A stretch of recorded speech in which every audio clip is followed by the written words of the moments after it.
सच के साथ। नमस्कार, सिटी वाराणसी लाइव में आप सभी का स्वागत है। मैं हूं ममता चौरसिया। आइए नजर डालते हैं आज की हेडलाइंस पर। भारत रत्न उस्ताद बिस्मिल्लाह खान की मनाई गई 107वीं जयंती। फातमान दरगाह स्थित उनके मकबरे पर पढ़ी गई कुरान शरीफ की आयतें। G20 तक शहर में ना कोई गुमटी लगेगी ना ठेला। विरोध में पटरी व्यवसायियों ने नगर निगम को घेरा। हिंदूवादी संगठनों द्वारा 9 संवत्सर के पूर्व संध्या पर मैदागिन से निकली भव्य शोभा यात्रा।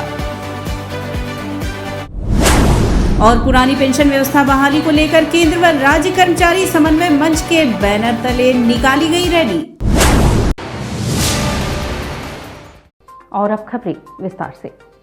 केंद्र व राज्य सरकार कर्मचारियों ने पुरानी पेंशन बहाली की मांग को लेकर रैली निकाली। पुरानी पेंशन व्यवस्था बहाली को लेकर केंद्र व राज्य कर्मचारी समन्वय मंच बैनर तले राष्ट्रीय नेतृत्व के निर्देश पर एक रैली प्रधान डाकघर कैंट नदेसर से जिला मुख्यालय तक निकालकर सरकार का ध्यानाकर्षण करते हुए आर पार की लड़ाई की चेतावनी दी गई। इस रैली में northern railway men's union, BLW northern railway men's union, केंद्रीय सरकारी कर्मचारी समन्वयक समिति, अखिल भारतीय डाक कर्मचारी संघ, रेल डाक सेवा कर्मचारी संघ, खादी ग्राम उद्योग कर्मचारी संघ, defence civilian employees union Uttar Pradesh, military engineering service association, राज्य कर्मचारी संयुक्त परिषद, राज्य कर्मचारी महासंघ चतुर्थ श्रेणी, राज्य कर्मचारी महासंघ एवं विशिष्ट BTC वेलफेयर एसोसिएशन, कलेक्टेड कर्मचारी संघ आदि संगठनों के हजारों की संख्या में कर्मचारियों शिक्षकों ने भाग लिया और संकल्प लिया कि जब तक पुरानी पेंशन व्यवस्था बहाल नहीं हो जाती तब तक कोई कर्मचारी शांत नहीं बैठेगा, चाहे जो भी कुर्बानी देनी पड़े, हम सब सहर्ष तैयार हैं। रैली का नेतृत्व कर रहे शशिकांत श्रीवास्तव समन्वय मंच के संयोजक व जिलाध्यक्ष राज्य कर्मचारी संयुक्त परिषद ने बताया कि पुरानी पेंशन व्यवस्था को सरकार को हर हाल में बहाल करना पड़ेगा, वरना चक्का जाम जैसे कठोर निर्णय भी लेने पड़ सकते हैं, जिसकी जिम्मेदारी सरकार की ही होगी। रैली में महिमा दत्त द्विवेदी, राजेश्वर पांडे, संरक्षक राज्य कर्मचारी संयुक्त परिषद दिनेश सिंह, अध्यक्ष एवं दिलीप कुमार श्रीवास्तव, मंत्री कलेक्टेड कर्मचारी संघ सुभाष शाह, महासचिव केंद्रीय कर्मचारी संयोजक समिति PK दत्ता, महासचिव खादी ग्राम उद्योग आयोग कर्मचारी संघ इंद्रजीत प्रसाद, मंडल मंत्री दीपेंद्र कुमार श्रीवास्तव, वरिष्ठ उपाध्यक्ष सुरेंद्र नाथ पांडे आदि उपस्थित रहे। देश में चाहे केंद्र का कर्मचारी हो चाहे राज्य का कर्मचारी हो, सब नई पेंशन स्कीम का विरोध करते हैं। नई पेंशन स्कीम में अब परिणाम सामने आने लगे कि 2 से 2,500 केवल रुपये सेवानिवृत्ति फलस्वरूप मिल रहा है, जो कि आज के समय में वो कहीं से कारगर सिद्ध नहीं हो रहा है। ऐसे में सभी राज्य कर्मचारी और सेंट्रल के कर्मचारी जिनका अप्रैल 2004 से और राज्य में अप्रैल 2005 से बंद किया गया है, सभी लोग इसके विरोध में सरकार का ध्यान आकर्षण करने के लिए आज हम head post office cantt Nadesar से कचहरी तक चलेंगे। सिर्फ सरकार का ध्यान आकर्षण और जन जागरण के लिए कार्यक्रम चलाएंगे। असली कार्यक्रम हम लोग का है कि दिल्ली में इसका प्रदर्शन हम लोग करके माननीय प्रधानमंत्री जी का ध्यान आकर्षण करते हैं। नगर निगम के जन सुनवाई कार्यक्रम में किराएदार को हटाने के लिए जर्जर मकान को गिराने की मांग की गई। नगर निगम में संभव जन सुनवाई के दौरान नगर आयुक्त शिपू गिरी के सामने अनेक मामले सामने आए। एक मामला ऐसा भी आया जिसमें एक व्यक्ति ने अपने जर्जर मकान को गिराने के लिए नगर निगम से इस आधार पर मांग की कि इससे बरसों से जमे किराएदार को हटाने में मदद मिलेगी। इस पर नगर आयुक्त ने कहा कि किराएदार को हटाने के लिए सिविल कोर्ट का सहारा लेना होगा। नगर निगम इस मामले में कुछ नहीं कर सकता। जब उस व्यक्ति ने बताया कि जेई ने अपनी रिपोर्ट में उक्त मकान को गिराने की संस्तुति की है, तब नगर आयुक्त ने कहा कि अगर उस क्षेत्र में अन्य जर्जर मकान को गिराने के लिए संबंधित जेई ने संस्तुति नहीं की होगी तो जेई के खिलाफ कार्रवाई होगी।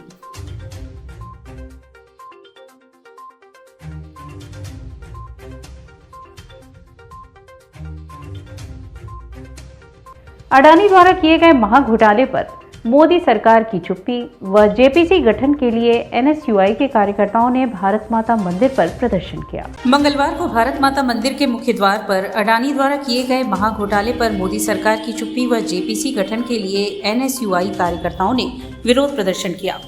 विरोध प्रदर्शन स्थल सभा भी हुई, जिसको संबोधित करते हुए वक्ताओं ने कहा कि मोदी सरकार की नीति मुनाफे का निजीकरण और घाटे का राष्ट्रीयकरण करना है।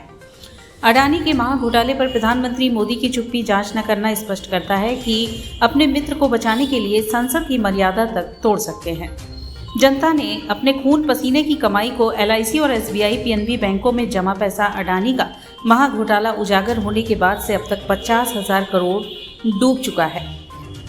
सभा में कहा गया कि मोदी सरकार में राफेल घोटाला, नोटबंदी, प्रधानमंत्री केयर फंड जैसे अब अडानी के महाघोटाले की जांच न कराकर सीबीआई, ईडी जैसी जांच एजेंसियों से विपक्ष के लोगों को डराने की कोशिश हो रही है, जो भारतीय लोकतंत्र में सबसे शर्मिंदगी वाली बात है। छात्र युवा अब तक के सबसे भयंकर बेरोजगारी से त्रस्त हैं। सरकारी नौकरियां भ्रष्टाचार की भेंट चढ़ चुकी हैं। पर्चा लीक, धांधली, पदों की कटौतियां व समय पर नियुक्ति न देना आदि समस्याएं छात्र युवा के जीवन मरण का सवाल बन चुकी हैं। मॉडर्नाइजेशन जिस तरीके से भारत में लागू किया जा चुका है और भारत का पैसा अडानी जी चोरी कर रहे हैं। हिंडनबर्ग के द्वारा एक रिपोर्ट दी थी भारत सरकार को कि भारत का सबसे बड़ा फ्रॉड अडानी जी द्वारा किया जा रहा है और अभी तक विपक्ष के नेता नरेंद्र मोदी जी उस पर जांच नहीं किए हैं और यही अगर विपक्ष का नेता कोई कार्य ऐसा करता है तो उनके घर ईडी भेज जाती है। और भारत का सबसे बड़ा चोरी का अभी तक सबसे बड़ा अडानी ने भारत इनकम टैक्स चोरी किया है और इनकम टैक्स द्वारा अभी तक कोई भी उन पर निर्णय नहीं लिया गया है, ना कोई कार्रवाई की जा रही है। आज उसी के विरोध में हम लोगों ने सदन में जेपीसी लागू करने के लिए राहुल गांधी के समर्थन में आज हम लोगों ने अडानी का पुतला फूंका है और भारत सरकार से मांग की है कि भारत के अंदर शांतिपूर्ण तरीके से जिस तरीके भारत सरकार भारत को चलाती है उसको चलाया जाए, ना कि मॉडर्नाइजेशन लागू की जाए। G20 तक शहर में ना कोई गुमटी लगेगी और ना ही कोई ठेला, जिसके विरोध में पटरी ठेला व्यवसायियों ने नगर निगम का घेराव किया। नगर निगम वाराणसी ने स्पष्ट कर दिया है कि G20 सम्मेलन तक नगर के सारे वेडिंग जोन कैंसिल रहेंगे, अर्थात तब तक शहर में न कोई गुमटी लगेगी न ठेला। यह आदेश लखनऊ से आया है और इस पर अमल भी शुरू हो गया है। इसके विरोध में मंगलवार को सैकड़ों पटरी व्यवसायियों ने नगर निगम पर धरना दिया, सभा की और इस आदेश को वापस लेने की मांग की। नगर निगम कार्यालय के बाहर धरना प्रदर्शन करने के दौरान फेरी पटरी ठेला व्यवसायी संघ के सचिव अभिषेक निगम ने कहा कि भारत सरकार अधिनियम पथ विक्रेता 2014 के अंतर्गत शहर में वेडिंग जोन बनाकर पटरी व्यवसायियों को व्यवस्थित किया जाना है और पटरी व्यवसायियों के उत्थान हेतु पीएम मोदी संकल्पित हैं। वहीं पीएम के संसदीय क्षेत्र वाराणसी में G20 के नाम पर व्यवस्थित ढंग से वेडिंग जोन में पूरी स्वच्छता के साथ अपनी जीविकोपार्जन कर रहे पटरी व्यवसायियों को बिना टीबीसी के संज्ञान में लिए उजाड़े जाने का कार्य किया जा रहा है, जो कि नियम विरुद्ध के साथ साथ प्रधानमंत्री के महत्वाकांक्षी योजनाओं के खिलाफ भी है। वाराणसी नगर निगम के अधिकारियों द्वारा वेडिंग जोन में भी दुकान नहीं लगाने दिया जाता है। यदि जल्द ही इन पर रोक नहीं लगाया गया तो फेरी पटरी ठेला व्यवसायी संघ के बैनर तले हजारों की संख्या में पटरी व्यवसायी आंदोलन करने के लिए बाध्य होंगे। G20 के नाम पर हम पटरी व्यापारी पूरे शहर के जिला प्रशासन का सहयोग करने के लिए तैयार है, लेकिन कहीं ना कहीं हमारी आजीविका का भी ख्याल करते हुए, चूंकि हम मोबाइल वेंडर के रूप में काम करते हैं, सुबह काम करते हैं और शाम को अपनी रेहड़ी लेके चले जाते हैं। किसी भी तरीके का उत्पीड़न देश के यशस्वी प्रधानमंत्री जी के संसदीय क्षेत्र में हम ठेला पटरी व्यापारी बर्दाश्त नहीं करेंगे। आगामी आने वाले समय में माननीय प्रधानमंत्री जी की काशी विजिट है, उस विजिट में देश के यशस्वी प्रधानमंत्री जी का भी स्वागत करने के लिए हम लोग पूरी भव्यता और पूरे एकजुटता के साथ खड़े थे और आजीवन उनके साथ कंधे से कंधा मिला के चलने का भी काम करेंगे। नगर आयुक्त महोदय ने आश्वासन दिया है पूर्ण रूप से कि इस पे तत्काल प्रभाव से आज ही अपन नगर आयुक्त के साथ पूरी टीम जाएगी, मौके का सत्यापन करेगी किस वजह से वहाँ के वेंडिंग जोन को हटाया गया है और अगर पुनः वो व्यवस्था बनाई जा सकती है तो वहाँ पे पुनः दुकान लगाने की अनुमति प्रदान की जाएगी। और किसी भी तरीके से पटरी व्यापारियों का उत्पीड़न करना वर्तमान सरकार की और जिला प्रशासन की मंशा ना थी, ना है, ना रहेगी। लेकिन कहीं ना कहीं हम लोग को चल के तब आना पड़ा। अगर मंशा नहीं थी तो हमारा उत्पीड़न नहीं होता, तो इतनी बड़ी संख्या में हम यहाँ आने का भी काम नहीं करते। किसी के भी व्यवसाय जीविकोपार्जन को प्रभावित नहीं करना चाहते हैं, परंतु हमें समाज का भी हित को भी सुरक्षित रखना है। इसका पूरा पर्पस है कि लोगों के आवागमन में कोई व्यवधान उत्पन्न ना हो, क्योंकि कई बार आकस्मिक स्थिति में जैसे एम्बुलेंसेस जाने होते हैं, फायर ब्रिगेड की गाड़ियाँ जानी होती हैं और जब अतिक्रमण या फिर बहुत ज़्यादा भीड़ रहती है तो उस स्थिति में हमें परेशानी और कठिनाई का सामना करना पड़ेगा। तो हम इसीलिए उनको सभी को साथ लेकर के ऐसी जगहों पर रिलोकेट कराएंगे जिससे कि उनका जीविकोपार्जन के साथ साथ हमारे जो लोकहित है वो स्थापित हो सके। डाउन सिंड्रोम दिवस पर कामाख्या स्थित देवा केंद्र पर परिचर्चा हुई व मानसिक दिव्यांगों में बौद्धिक प्रशिक्षण किट का वितरण किया गया। मंगलवार को वर्ल्ड डाउन सिंड्रोम डे पर कामाख्या स्थित देवा केंद्र में समावेशी भारत में डाउन सिंड्रोम बच्चों व वयस्कों को समाज की मुख्य धारा में लाकर पारिवारिक, सामाजिक व व्यावसायिक क्षेत्रों में उन्हें कैसे समावेशित किया जाए विषय पर परिचर्चा भी हुई। परिचर्चा के मुख्य अतिथि फ्रांस के मनोवैज्ञानिक एवं प्रमुख समाज सेवी जॉ मैक्स टसल थे। कार्यक्रम की अध्यक्षता देवा केंद्र के निदेशक व प्रख्यात मनोवैज्ञानिक डॉक्टर तुलसी ने किया। परिचर्चा में मुख्य अतिथि ने कहा कि जैसा व्यवहार हम दूसरों के साथ करते हैं वैसा ही व्यवहार डाउन सिंड्रोम बच्चों के साथ करना चाहिए। हम लोगों को मिलकर यह संकल्प लेना चाहिए कि इन बच्चों में जो एबिलिटी है उनको हम आगे बढ़ाएं। कार्यक्रम की अध्यक्षता करते हुए डॉक्टर तुलसी ने कहा कि डाउन सिंड्रोम वाले बच्चों की एबिलिटी पर हमें विशेष ध्यान देना चाहिए। उनके साथ सामान्य बच्चों की तरह ही व्यवहार करना चाहिए, तभी हम उनके भविष्य के लिए कुछ कर सकते हैं। इसमें माँ की भूमिका सबसे अहम होती है। इस अवसर पर जिला दिव्यांग विभाग वाराणसी ऑफिसर से प्रदीप जी व विकास जी ने देवा सेंटर में प्रशिक्षण ले रहे 50 मानसिक दिव्यांगों में बौद्धिक प्रशिक्षण किट का वितरण किया। इस कार्यक्रम में आए अतिथियों का स्वागत व संचालन केंद्र के सचिव श्यामलाल पटेल ने किया। अंत में धन्यवाद देवा केंद्र के प्रधानाचार्य राम नारायण ने दिया। इस कार्यक्रम में बड़ी संख्या में सिंड्रोम डाउन बच्चों के अभिभावकों के साथ ही संस्था के विजय कुमार पाल, मोनिका सिंह, पूनम लाल, मंजेश श्रीवास्तव, अनुपमा श्रीवास्तव, प्रदीप कुमार, अखिलेश तिवारी, वीरेंद्र कुमार, प्रमोद वर्मा, राजू कुमार आदि उपस्थित रहे। पूरे विश्व में विश्व डाउन सिंड्रोम दिवस मनाया जाता है और ख़ासकर ये ऐसे दिव्यांग बच्चे हैं जिनमें आनुवंशिकी तौर पर 46 की जगह पर 47 क्रोमोसोम हो जाते हैं। 21वां क्रोमोसोम 3 क्रोमोसोम होता है। तो ऐसे दिव्यांग बच्चों को किस तरीके से लोगों में जन चेतना फैलाई जाए, इनकी रोकथाम की जाए, इनके लिए प्रोग्राम्स किए जाएं। और आज का विशेष कार्यक्रम जो UN से डिक्लेयर्ड है कि हमारे साथ रहो, ना कि हमारे लिए रहो। तो इसका मतलब ये है कि इंक्लूजन, इन बच्चों को सामान्य बच्चों में जोड़ने की प्रक्रिया में आज हमारे बीच में जिला दिव्यांग कल्याण अधिकारी की तरफ से भी रिप्रेजेंटेटिव आए हैं जो किट बांट रहे हैं। फ्रांस से हमारे बीच में जॉमैक्स आए हैं जो हमेशा हमारे बीच में रहे हैं। और आप उसी देश के हैं जहाँ पर डाउन सिंड्रोम के बारे में सबसे पहले पता लगा था। फ्रांस में ही सबसे पहले 1950s में एक लेबोरेटरी में पता लगा था, डॉक्टर जुआन नाम से, जिन्होंने बताया था कि डाउन सिंड्रोम में 21वां क्रोमोसोम 3 क्रोमोसोम होते हैं। तो इसके साथ ही आज हम लोगों ने यहाँ किट डिस्ट्रीब्यूशन का कार्यक्रम किया है। Just to let you know that Down syndrome, which is the 21st chromosome plus, means that those children are mostly very kind persons and very interesting persons to know. And for the people they don't know, they mostly are afraid, but in fact they are just a key for understanding love. और यहाँ वक्त चला है एक छोटे से break का। मिलते हैं ब्रेक के बाद। वाराणसी लाइव, सच के साथ। Facilities of Navneeta Kuvar Public School, quality education, well qualified faculty, dance, vocal, instrumental music, robotics, art and craft, skating, karate classes, indoor and outdoor activities, use playground for kindergarten and various types of games, math, physics, biology, chemistry lab and smart library, well maintained computer lab and classes, highly secure and GPS track conveyance facilities, educational based activities using technique tools and interesting methods for students. Navneeta Kuvar Public Schools, Swahid near BHU Hyderabad Gate, Varanasi. Mobile number 7311128462. Navneeta Kunwar public school international Hindu school है। Science, math एवं computer lab, सुसज्जित library, वाहन की उत्तम व्यवस्था, विभिन्न खेलों की शिक्षा, बच्चों के शारीरिक एवं मानसिक विकास हेतु योगा का प्रशिक्षण सुविधा। इतना ही नहीं, आपके छोटे बच्चों के लिए एक ऐसी जगह जहां हम देते हैं शिक्षा के साथ साथ मौज मस्ती भरा वातावरण।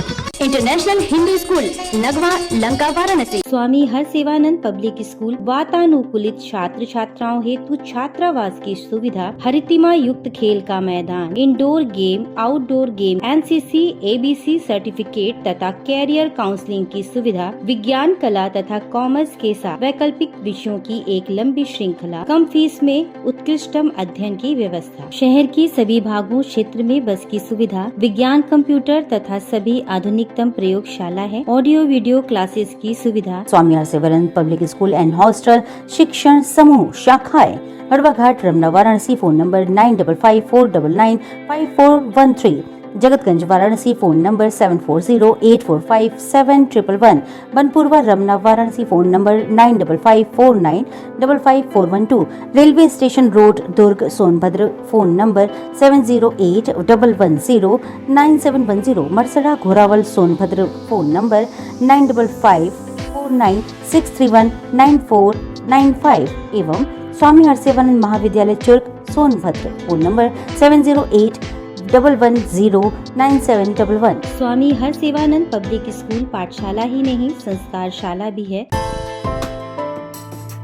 बाल विद्यालय माध्यमिक स्कूल मां गंगा के तट पर स्थित एक उत्कृष्ट स्कूल, LKG से क्लास 12 तक, affiliated to CBSE new Delhi, state of the art computer lab, बच्चों के खेलने कूदने की उचित व्यवस्था, smart classes for better understanding, बच्चों को खेलने एवं कल्चरल एक्टिविटीज के लिए एक विशाल ग्राउंड एवं स्टेज, फिजिक्स का प्रैक्टिकल, उत्कृष्ट केमिस्ट्री लैब, संगीत की कक्षाएं, खेल कूद की व्यवस्था जैसे बास्केटबॉल इत्यादि, योग्य शिक्षकों एवं शिक्षिकाओं द्वारा पठन पाठन की व्यवस्था, उत्कृष्ट ट्रांसपोर्ट की उचित व्यवस्था।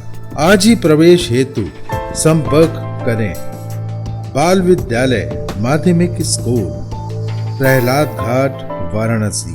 मोबाइल 8009181568 एवं डुमरी पड़ाव, वाराणसी।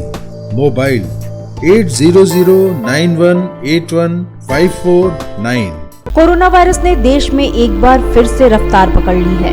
ऐसे में जरूरी है कि सभी लोग पूरी एहतियात बरतें। घर से बाहर निकलते समय मास्क का सदैव प्रयोग करें। समय समय पर हाथों को सैनिटाइजर से सैनिटाइज करें। ज्यादा भीड़ भाड़ वाली जगहों में जाने से बचें। 2 गज की दूरी का पालन करें। स्वस्थ रहें, सुरक्षित रहें। जनहित में जारी वाराणसी लाइव। वाराणसी लाइव, सच के साथ। और ब्रेक के बाद पुनः आपका स्वागत है। 22 मार्च दिन बुधवार से चैत्र नवरात्र शुरू होने जा रहा है, जिसको लेकर काशी में तैयारियां जोर शोर से शुरू हो चुकी हैं। 22 मार्च दिन बुधवार से शुरू होने वाले चैत्र नवरात्र को लेकर देवी मंदिरों व घरों में तैयारियां पूरी हो चुकी हैं। वाराणसी के प्रमुख देवी मंदिरों के आसपास का वातावरण देवीमय हो चुका है और मंदिर के आसपास नारियल चुनरी व फूल मालाओं की अस्थायी दुकानें सज चुकी हैं। इस बार चैत्र नवरात्र पर माता का आगमन नौका पर व प्रस्थान हाथी पे हो रहा है, जो अत्यंत फलदायी होता है। चैत्र नवरात्र के पहले दिन मुख निर्मालिका गौरी और शैलपुत्री देवी के पूजन अर्चन की मान्यता है। वाराणसी जैतपुरा थाना अंतर्गत नवरात्र के पहले दिन मां शैलपुत्री की अर्चना की जाती है। वाराणसी के अलईपुर क्षेत्र में मां शैलपुत्री देवी का मंदिर है। मंदिर की मान्यता है कि नवरात्र के पहले दिन इनके दर्शन से भक्तों की हर मुराद पूरी होती है। वैवाहिक बाधा हो या पुत्र प्राप्ति की अभिलाषा, मां अपने दर पर आने वाले हर भक्त की आकांक्षा पूरी करती हैं। मां शैलपुत्री देवी का मंदिर अलईपुर में स्थित है। मंदिर में सफाइयों का कार्य जोर शोर से शुरू हो चुका है। सुबह से ही मंदिर के महंत और सभी सफाई कर्मी साफ सफाई के काम में लगे हुए हैं। नवरात्रि के पहले दिन इस प्राचीन मंदिर में लाखों भक्तों की भीड़ देखी जा सकती है। तैयारियां कुल हो रही है अभी तक कुछ तैयारी हो चुकी है, कुछ तैयारी होगा अभी। हाँ, जैसे कि क्या क्या तैयारी हो चुकी है? अरे रेलिंग वेलिंग हो रहा है, सब पूरा साफ सफाइया का सब व्यवस्था हो रहा है, सब पेंटिंग सब हो गया है। हर वर्ष की भांति इस वर्ष भी हिंदू युवा वाहिनी द्वारा इस वर्ष विक्रम संवत 2080 हिंदू नववर्ष की पूर्व संध्या पर शोभा यात्रा निकाली गई।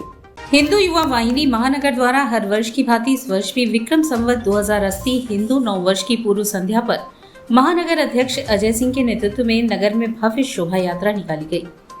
मंगलवार शाम को निकली शोभा यात्रा में भगवान राम, लक्ष्मण व सीता की झांकी लोगों के आकर्षण का केंद्र बनी रही।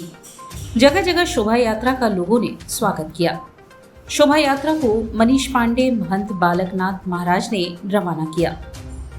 विशिष्ट अतिथि के रूप में हिंदू युवा वाहिनी के मंडल प्रभारी व वाराणसी विकास प्राधिकरण के सदस्य अमरीश सिंह भोला मौजूद रहे। शोभा यात्रा मैदागिन स्थित गुरु गोरक्षनाथ मठ केंद्रीय कार्यालय से प्रारंभ होकर मैदागिन, बुलानाला, नीचीबाग चौक, गदौलिया होते हुए चितरंजन पार्क, गदौलिया पर जाकर समाप्त हुई। इस कार्यक्रम में महानगर संयोजक कुशवाहा दिनेश अग्रहरी, बाबू यादव, ओम प्रकाश जायसवाल, गप्पू सिंह, अंशुल तिवारी, विनय चौरसिया, उमेश सिंह, रुद्रा पांडे, अभिषेक श्रीवास्तव, प्रतीक श्रीवास्तव, मनीष वर्मा, सनी मौर्य, मनीष, नीतीश, रौनक, राजन, विकास एवं जिला इकाई के सभी ब्लॉक इकाई, तहसील इकाई, सदर इकाई, 12 मंडल इकाई, 90 वार्ड इकाई के समस्त कार्यकर्तागण उपस्थित रहे। स्वामी हरसेवानंद पब्लिक स्कूल बनपुरवा शाखा का वार्षिक परीक्षा फल विद्यालय समूह के प्रबंधक श्री प्रकाशा ध्यानानंद के मुख्य आतिथ्य में घोषित किया गया। स्वामी हरसेवानंद पब्लिक स्कूल बनपुरवा का वार्षिक परीक्षाफल मंगलवार को विद्यालय समूह के प्रबंधक व सचिव बाबा प्रकाशा ध्यानानंद के मुख्य आतिथ्य में घोषित किया गया। सफल विद्यार्थियों के चेहरों पर वर्ष भर की मेहनत व परीक्षाओं की तैयारी की थकान बिल्कुल नहीं थी, क्योंकि उन्हें आज वर्ष भर की मेहनत का अच्छा फल मिला था। श्रेष्ठता सूची में स्थान पाने वाले विद्यार्थियों के अभिभावक गदगद होकर विद्यालय प्रबंधक व शिक्षक की सराहना करते नजर आए। वहीं कम अंक प्राप्त करने वाले विद्यार्थियों के अभिभावक पहले बेहतर परिणाम से संतुष्ट होकर लौटे। मुख्य अतिथि के रूप में विद्यालय के सचिव एवं प्रबंधक बाबा प्रकाशा ध्यानानंद ने शीर्ष स्थान प्राप्त विद्यार्थी प्री नर्सरी के आरो कुमार सिंह, एलकेजी की अनुश्री सिंह, यूकेजी की सृष्टि पांडे A1 से कक्षा 9 तक क्रमशः आस्था यादव, शिवान सिंह, अधिका त्रिपाठी, अनुज कुमार सिंह, श्री प्रकाश, अमन पटेल, अंकित सिंह, कशका सिंह, आर्यन गौतम तथा कक्षा 11 की श्री शुक्ला वाणिज्य संवर्ग के निखिल कुमार को उत्कृष्टता प्रमाण पत्र के साथ स्मृति चिन्ह देकर सम्मानित किया। ठीक इसी प्रकार उक्त कक्षाओं में द्वितीय व तृतीय स्थान पाने वाले बच्चों को सम्मानित कर अन्य बच्चों को श्रेष्ठता हासिल करने की प्रेरणा के साथ ही यशस्वी एवं विद्वान होने का आशीष देते हुए कहा कि विद्यार्थियों ने बहुत अच्छा प्रयास किया है। इनके चेहरे का उल्क कड़ी मेहनत का प्रमाण है। विद्यार्थियों को निरंतर अध्ययन एवं अनुशासन से एक श्रेष्ठ विद्यार्थी बनने का प्रयास करना चाहिए। प्रधानाचार्य डॉक्टर A.K. चौबे ने कहा कि निरंतर परिश्रम और आत्मविश्वास का कोई विकल्प नहीं। व्यक्तित्व के विकास में ईमानदारी, स्वच्छता शीर्ष भूमिका निभाती है। कार्यक्रम का संचालन शारदा प्रसाद शुक्ला ने किया तथा धन्यवाद ज्ञापन छात्रावास अधीक्षक लेफ्टिनेंट MS यादव रिटायर्ड ने किया। इस अवसर पर विद्यालय के सभी विद्यार्थियों सहित शिक्षकगण उपस्थित रहे। किसी भी परीक्षा का परिणाम न सिर्फ विद्यार्थियों को आगे बढ़ने की प्रेरणा देता है, अपितु पुरानी गलतियों को दूर कर एक नया कीर्तिमान बनाने का मार्ग प्रशस्त करता है। निरंतर अभ्यास और कड़ी मेहनत से सफलता के सभी द्वार खुल जाते हैं। इसी संदेश के साथ वार्षिक परीक्षा फल वितरण समारोह में स्वामी हरसेवानंद पब्लिक स्कूल बनपुरवा के रैंक होल्डर्स विद्यार्थियों को सफलता की हार्दिक बधाई देता हूं तथा सभी के उज्जवल भविष्य की कामना करता हूं। सिगरा स्थित फातमान रोड दरगाह पर भारत रत्न उस्ताद बिस्मिल्लाह खान की 107वीं जयंती मनाई गई। काशी के विभूति भारत रत्न गंगा जमुनी तहजीब को हमेशा अपनी शहनाई के माध्यम से पिरोने वाले शहनाई के जादूगर उस्ताद बिस्मिल्लाह खान की 107वीं जयंती फातमान दरगाह स्थित उनके एवं मकबरे पर मनाई गई। इस दौरान कुरान शरीफ की आयत सूरह फतिहा पढ़ी गई व उनके चित्र पर माल्यार्पण व पुष्प अर्पित करके उन्हें शिद्दत से याद किया गया। इस अवसर पर उन्हें श्रद्धांजलि अर्पित करते हुए उत्तर प्रदेश कांग्रेस कमेटी के प्रदेश प्रांतीय अध्यक्ष व पूर्व मंत्री अजय राय ने कहा कि काशी के विभूति भारत रत्न गंगा जमुनी तहजीब को हमेशा अपनी शहनाई के माध्यम से पिरोने वाले शहनाई के जादूगर उस्ताद बिस्मिल्लाह खान जी की जयंती पर उन्हें नमन करते हैं। संगीत ऋषि बिस्मिल्लाह खान जी बनारस में मां गंगा के तट पर घंटों सुरों की साधना कर गंगा जमुनी तहजीब को जीवंत किए थे। बिस्मिल्लाह खान साहब की शहनाई में भारतीयता का अद्वितीय स्वर सदा गुंजित होता रहा है। गंगा में स्नान, मस्जिद में इबादत और बालाजी मंदिर में रियाज, यही उनकी दिनचर्या होती थी। 5 वक्त के नमाजी उस्ताद बिस्मिल्लाह खान हमेशा शहनाई बजाने के पहले मां सरस्वती को याद करते थे। उनकी शहनाई के सुर गंगा के तट और बनारस के मंदिरों से लेकर सांस्कृतिक कार्यक्रमों और लाल किले तक गूंजे। अपने विचारों और शहनाई के सुरों के जरिए काशी की गंगा जमुनी तहजीब को बुलंदियां देने वाले भारत रत्न उस्ताद बिस्मिल्लाह खान थे। इस कार्यक्रम की अध्यक्षता डरबी शायर क्लब के अध्यक्ष शकील जादूगर ने किया। इस अवसर पर उस्ताद बिस्मिल्लाह खान के परिजनों के साथ ही बड़ी संख्या में उनके चाहने वाले भी उपस्थित थे। भारत आज़ाद हुआ तो 1947 में शहनाई बजाई। जब भारत के संविधान लिखा गया तो 1950 में उन्होंने शहनाई बजाई। ऐसे व्यक्ति को डॉक्टर राजेंद्र प्रसाद से लेकर आखिरी राष्ट्रपति के आर नारायण जी ने उनको सम्मानित किया, अवार्ड दिया गया, देश ने उनको सब सम्मान दिया। लेकिन हम चाहते हैं कि आदरणीय प्रधानमंत्री जी या योगी जी से कि एक बार कम से कम उनके परिवार के बारे में अगर हाल चाल लेंगे। इतनी बदहाली और गुर्बत की ज़िंदगी जी रहे हैं कि हम बता नहीं सकते। आज छोटे छोटे लोग जो पदों पर लोग हैं, कहाँ से कहाँ लोग कम बढ़ गए हैं, लेकिन इतने बड़े संगीत के विश्व पितामह जिसको कहा जाता है, उनके परिवार को आज कोई पुरसा हाल नहीं है। आप जाके देखिए, आज ऐसी जगह देखिए, मकबरे के लिए मकबरा तो बन गया, लेकिन यहाँ का टाइल पत्थर कुछ भी नहीं लगाया गया। सिर्फ एक आश्वासन बनारस के अंदर ये दिया गया कि जब उस वक्त उनका इंतकाल हुआ था कि संगीत एकेडमी खोली जाएगी और कैंट स्टेशन में प्रतिमा लगाई जाएगी और उसके बाद जो है रेलवे स्टेशन में ट्रेन रुकेगी तो बिस्मिल्लाह खां साहब की शहनाई बजेगी। ये सब धरा का धरा रह गया। डालिम संबिम कैम्ब्रिज स्कूल रामकटोरा में कैम्ब्रिज की औपचारिक घोषणा की गई। डालिम संबिम ग्रुप ऑफ स्कूल के अध्यक्ष प्रदीप बाबा मधोक व निदेशिका पूजा मधोक ने विद्यालय के वैश्विक शैक्षणिक दृष्टिकोण के परिणाम स्वरूप डालिम संबिम कैम्ब्रिज स्कूल रामकटोरा की औपचारिक घोषणा की। इस अवसर पर मीडिया से मुखातिब होते हुए प्रदीप बाबा मधोक ने बताया कि कैम्ब्रिज यूनिवर्सिटी लगभग 800 वर्षों से वैश्विक स्तर पर विद्यार्थियों की पहली पसंद बनी हुई है। लगभग 150 वर्षों से कैम्ब्रिज असेसमेंट प्रोग्राम 160 से भी अधिक देशों में संचालित किया जा रहा है। यह प्रोग्राम विद्यार्थियों को इनोवेशन एवं रिसर्च के लिए प्रेरित कर रहा है। इसी क्रम में विद्यालय की निदेशिका पूजा मधोक ने कहा कि कैम्ब्रिज स्कूल का उद्देश्य वैश्विक जरूरतों के अनुकूल स्कूली शिक्षा को अधिक समग्र एवं लचीला बनाना है, ताकि प्रत्येक छात्र की अद्वितीय क्षमताओं को बाहर लाया जा सके। प्रथम वर्ष में विद्यालय Cambridge early year programme, Cambridge primary एवं लोअर सेकेंडरी प्रोग्राम के द्वारा कक्षा प्ले ग्रुप से कक्षा 7 तक शिक्षा प्रदान करेगा, जो आगे के वर्षों में कैम्ब्रिज IGCSE तथा A लेवल तक उत्तरोत्तर बढ़ाया जाएगा। इन कक्षाओं के लिए विद्यालय अभिभावकों से कोई अतिरिक्त शुल्क नहीं लेगा। हम लोग ने थोड़ी देर की, हमसे पहले एक और हमारे दोस्त ग्रुप का स्कूल है वरना, उन्होंने एप्लीकेशन ली हमसे, पर मैं उस भागदौड़ में अपने पेरेंट्स को एक महंगी शिक्षा नहीं देना चाहता रहा। अंततः हम लोगों ने कैम्ब्रिज को मनाया और रामकटोरा डालिम संबिम कैम्ब्रिज स्कूल एक पहला ऐसा विद्यालय है जो कि किसी विदेशी मुद्रा को कन्वर्ट करके फीस स्ट्रक्चर जिसका नहीं है, हम अपने बच्चों को उसी सेम फीस स्ट्रक्चर पे कैम्ब्रिज की एजुकेशन काशी में, बनारस में ला के दिए हैं। और इसी के साथ सिटी वाराणसी लाइव का यह प्रसारण यही समाप्त होता है। ममता चौरसिया को दे इजाजत। नमस्कार।